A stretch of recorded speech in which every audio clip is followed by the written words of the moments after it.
Station, this is Houston. Are you ready for the event? Houston, we are ready for the event.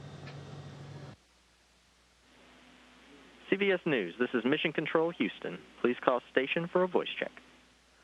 Station, this is Bill Harwood, CBS News. How do you hear me? Hey, Bill, we have you loud and clear. Hey, thanks a lot. It's great to see you guys today. I appreciate you taking the time. You know, there's an enormous amount going on in space right now. You know, China launched its first space station module last night. NASA's moving the SLS core stage over to the VAB as we speak this morning. And, of course, you guys are settling in aboard ISS. The Crew 1 guys are getting ready to come home. So, Shane, how's it going for you and your crew? The station's changed a bit since you were there back in 2016. What are your impressions this time around?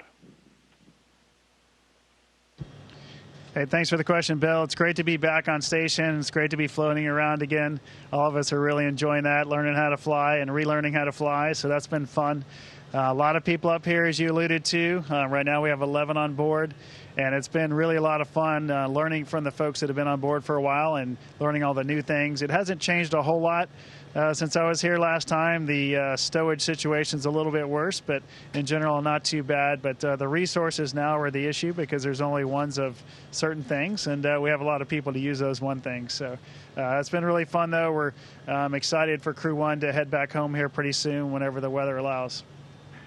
Megan, how about you? Your previous flight was just aboard a space shuttle. Great mission with Hubble, but this is your first time aboard station. What are your thoughts? That's right, Bill. This is my first time to the space station, and first impression, of course, is that the living space is much, much bigger. It's a lot more room to move around, and so you really have to be you have to be precise with your flying, so as not to crash into all the other people that are up here. And of course, there's lots of stuff up here too. So I'm learning how to fly. It feels really good, and it's just an amazing, amazing place. I'm learning new stuff, every day. You know, my daughter and I were watching a bird fly over our driveway the other night, and I said something like, "Man, I sure wish I could do that." Is that what it's like on board station in Zero G?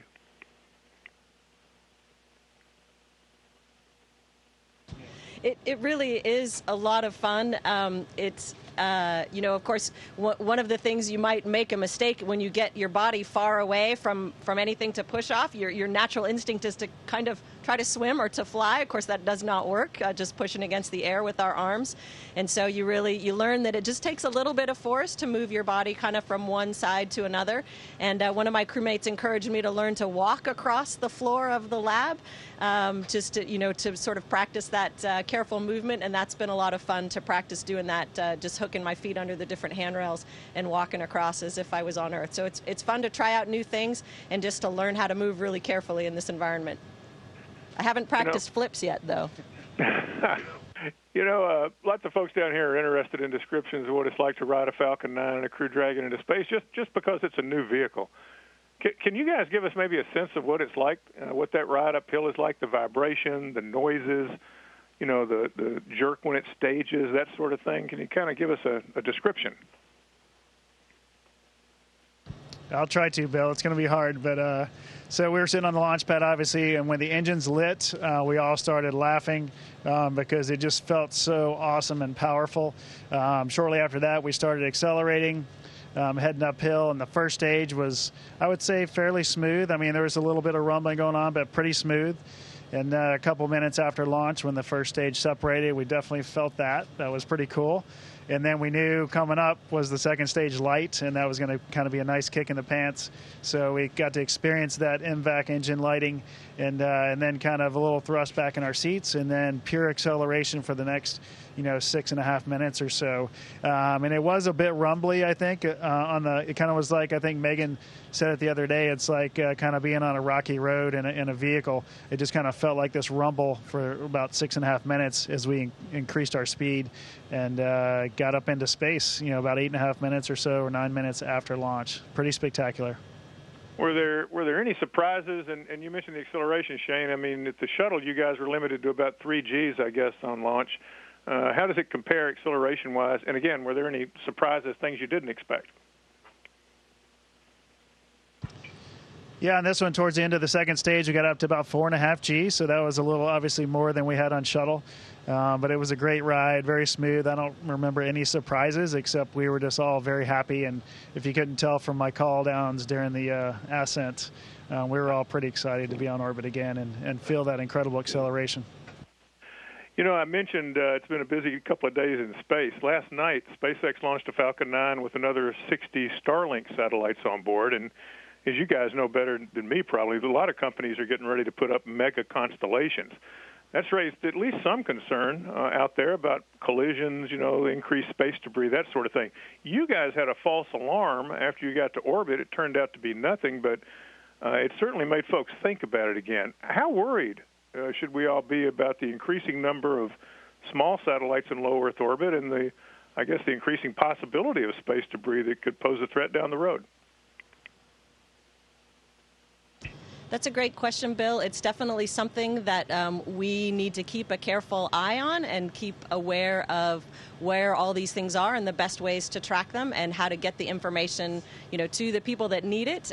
It was quite an event for us. We were kind of winding down for the evening and getting ready to go to bed, rolled out our sleeping bags and gotten into our sleepwear, and when we got the notification that we needed to get in our suits. So it was a very busy 20 minutes for us, but fortunately we had done those kinds of drills to get into our suits really quickly. We did it, we got there just in time for them to call us out that it had been a false alarm. So we felt like we had what we needed, and we felt like the team handled it really well, but it's definitely something that as, a spacefaring nation and really for around the world, we're going to need to keep each other apprised of what's out there and how to avoid it as the space gets more and more crowded.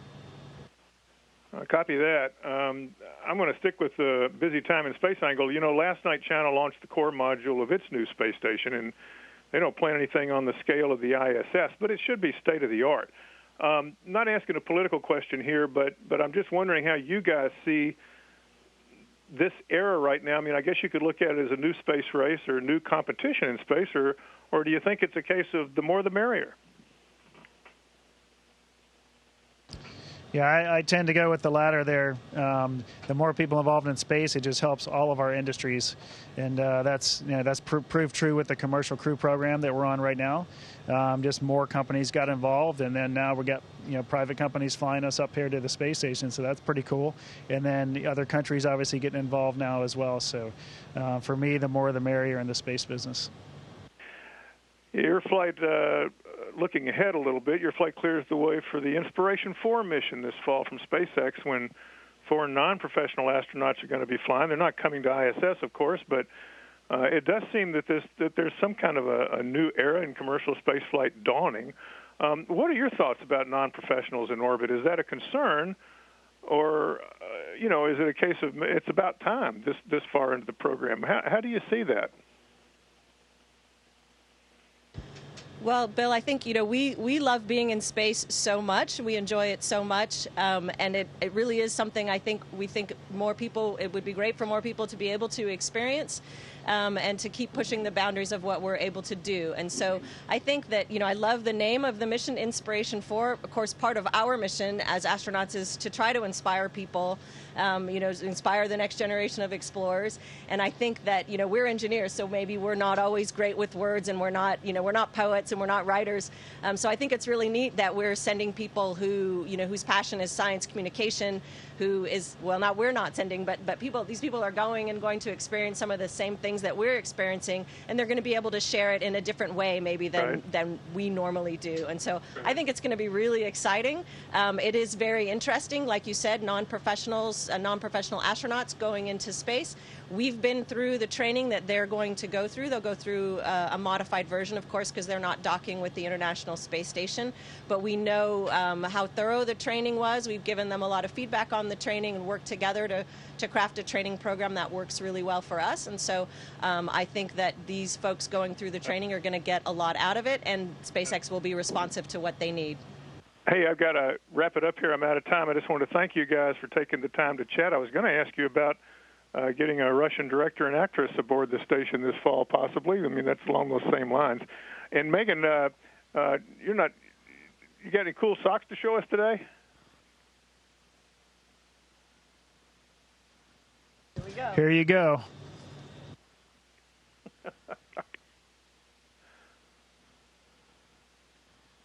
That's great. Thanks, guys. Enjoyed talking to you. Thanks a lot, Bill.